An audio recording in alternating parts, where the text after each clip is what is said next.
Le Brésil a toujours été un des plus grands producteurs de footballeurs talentueux dans le monde.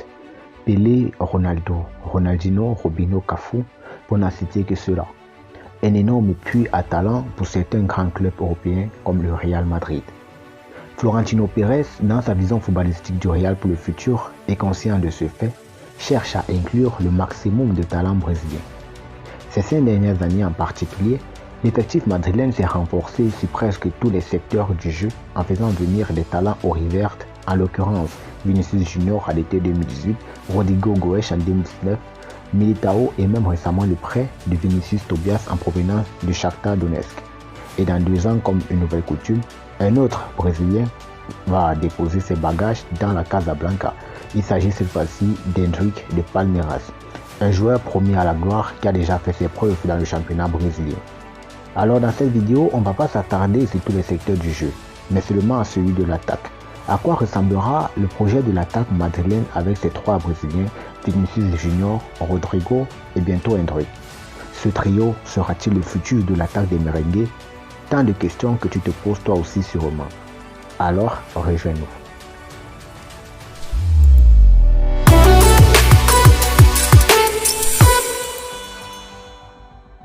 Alors il est important de rappeler que le point commun de ces 3 joueurs, en plus qu'ils sont attaquants, c'est qu'ils sont tous quittés directement du championnat brésilien pour rejoindre la capitale espagnole, sans passer par un autre club européen, contrairement à des joueurs comme Militao ou Vinicius Tobias. Le plus jeune d'entre eux, Hendrick, va rejoindre le club à l'été 2024 et sera directement inclus dans l'équipe première, car il ne fera pas ses premiers pas avec la Castilla, si on s'en tient aux paroles de Florentino Pérez, ce qui donne un aperçu d'une attaque qui risque de mettre en feu l'Europe tout entière. Car le talent de ces 3 n'est plus à démontrer. Bien évidemment, on va commencer par le plus jeune, Hendrick. Dans l'attaque madrilène, Hendrick, c'est celui-là qui va incarner le Ronaldo de l'époque des Galactiques. Celui-là qui va incarner le caractère combatif de Cristiano Ronaldo, son idole d'ailleurs. Je me battrai toujours, je serai persistant et je serai jusqu'à la dernière minute où je serai dans le match. Je n'abandonne jamais, je mets la pression sur le défenseur, je cours plus que quiconque sur le terrain. Tels étaient ses mots concernant son style de jeu. Hendrick, c'est un attaquant gaucher doté d'une bonne frappe, d'une très bonne frappe même, qui sait associer technique et puissance devant le but. Avant l'âge de 16 ans, Hendrick fait 165 buts en 169 matchs avec les équipes jeunes de Palmeiras. Un championnat du Brésil, une Supercoupe du Brésil, une Copa Sao Paulo de football junior, un championnat du Brésil des moins de 20 ans, une Coupe du Brésil des moins de 17 ans, mais aussi le premier joueur de l'histoire de Palmeiras à être champion dans toutes les catégories, des U11 aux professionnels. À Madrid, on parle de l'arrivée d'un champion parmi les champions. Le projet du Real Madrid est de faire d'Hendrick son futur numéro 9, ce qui dépendra forcément de l'arrivée ou pas de Kylian Mbappé dans la capitale madrilène. Bien évidemment, le but est d'inclure Hendrick dans l'équipe première pour qu'il apprenne rapidement de Benzema ou même de Mbappé dans le futur, mais aussi qu'il s'accommode avec ses compatriotes brésiliens. Le Real Madrid a toujours su passer le talent avant toute autre chose, que tu sois jeune ou pas. Ce qui fait les affaires d'Hendrick qui pourra ainsi être titulaire avec le Real dès ses premières années au club. Aligné avec Rodrigo et Vinicius, on imagine déjà une attaque qui va briser les reins de beaucoup de défenseurs en Europe avant de terrifier des gardiens de classe mondiale. Il est vrai que malgré sa jolie bicyclette finement tentée récemment, ses performances ne rassurent pas à l'image de sa disette en but depuis presque une dizaine de matchs. Mais sûr de son talent et de ce qu'il nous a montré depuis son jeune âge, nous savons qu'il reprendra sa forme et qu'il pourra faire rayonner à nouveau le Made in Palmeiras.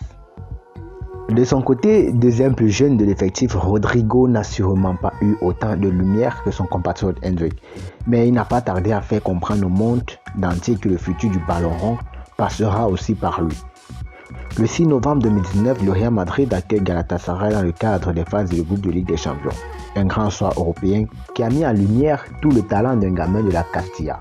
Car ce jour, Rodrigo claque un triplé et devient le deuxième plus jeune joueur de l'histoire du club madrilène à mettre un triplé en Ligue des Champions depuis Raúl en 1995. Au Real, Rodrigo c'est un peu cet attaquant des grands soirs. Celui-là qui te débloque n'importe quelle situation, même quand tu ne t'y attends pas. Rodrigo, c'est la finesse technique, le dribble, la vitesse, le positionnement sur le terrain. Celui-là qui sait comment se placer devant le but et qui sait faire de bons choix pour aider les autres. Rodrigo, c'est cette énergie, ce bonus que tu as pour contrecarrer tes adversaires. Comme faire la nuit du 4 mai 2022, le Real reçoit Manchester City en demi-finale retour de la Ligue des Champions. Après être entré en jeu à la 68e minute, les gamins claquent deux buts coup sur coup, 90e et 90e minute plus une, permettant aussi ainsi au Real d'accéder aux prolongations et de se qualifier pour la finale. La suite contre Liverpool, plus besoin de le rappeler, on la connaît. On connaît tous les dégâts qu'ont causé le duo Vinicius-Rodrigo, mais on ne sera pas près de celui que va causer Rodrigo et Endrick. Avec sa précision technique et sa vision du jeu, sa vista, Rodrigo pourra faciliter les déplacements et le positionnement d'Endrick. Et avec sa vitesse, il pourra faciliter le travail en cordeau avec Endrick. Bref, la vie sera plus facile à Madrid et avec Vinicius, on aurait peut-être droit à un des trios les plus prolifiques de l'histoire du football. Le dernier, quant à lui, n'est plus à présenter. Des dribbles à tout temps, une habileté et une vitesse incroyables, une explosivité à couper le souffle, que ce soit dans les endroits restreints ou larges du terrain. Tout ça, c'est Vinicius. Vini n'a pas eu des débuts réussis avec le Real contrairement à son prédécesseur. Ses deux premières saisons notamment n'ont pas été satisfaisantes sur le plan individuel. On remarque en majorité un manque de réalisme de sa part devant le but, chose qu'il va améliorer les saisons suivantes, ce qui va lui permettre de s'imposer dans l'équipe madrilène. À son actif, Vini, c'est des Rencassi, des joueurs humiliés et des défenseurs essoufflés. Aujourd'hui, Vinicius Junior n'a pas que l'image d'un titulaire dans le plus grand club du monde, mais aussi celle d'un joueur qui peut servir d'exemple pour les futurs cracks, surtout ses compatriotes, de par son travail pour s'améliorer même quand ça n'allait pas. Vini, c'est un leader et il l'a démontré à de nombreuses reprises avec le Real Madrid. On joue la finale de la Ligue des Champions 2022 et le Real n'arrive toujours pas à prendre l'avantage face aux Reds de Liverpool. Merci, une bonne passe, très bonne passe, exceptionnelle même d'ailleurs de Federico Valverde. Vinicius va marquer ce but qui va non seulement montrer qu'il a amélioré sa finition et son positionnement, mais qui va aussi permettre au Real Madrid de décrocher sa 14e Ligue des Champions. Vini, c'est son enthousiasme sur la pelouse, sa capacité à faire bouger les choses, la joie et les bonnes vibrations qu'il transmet, le fait qu'il est différent et qu'il ose faire les choses. Et c'est ça qui manque à cette attaque, histoire d'y mettre un peu du rythme.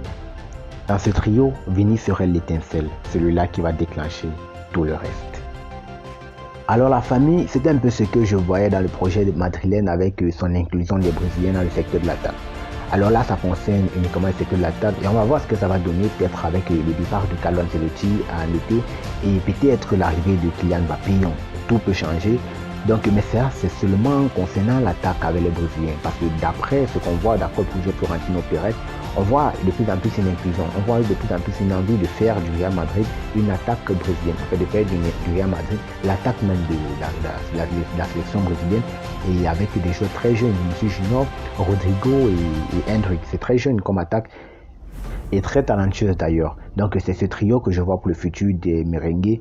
Tout est prêt, il ne reste plus que Endrick qui arrive bien sûr à l'été 2024. Soyez-en sûrs les gars, l'Europe ne sera pas prêt. Alors on like, on s'abonne, on n'oublie pas de partager. On se retrouve tous en santé pour une prochaine vidéo. D'ici là, never give up, legends inside you.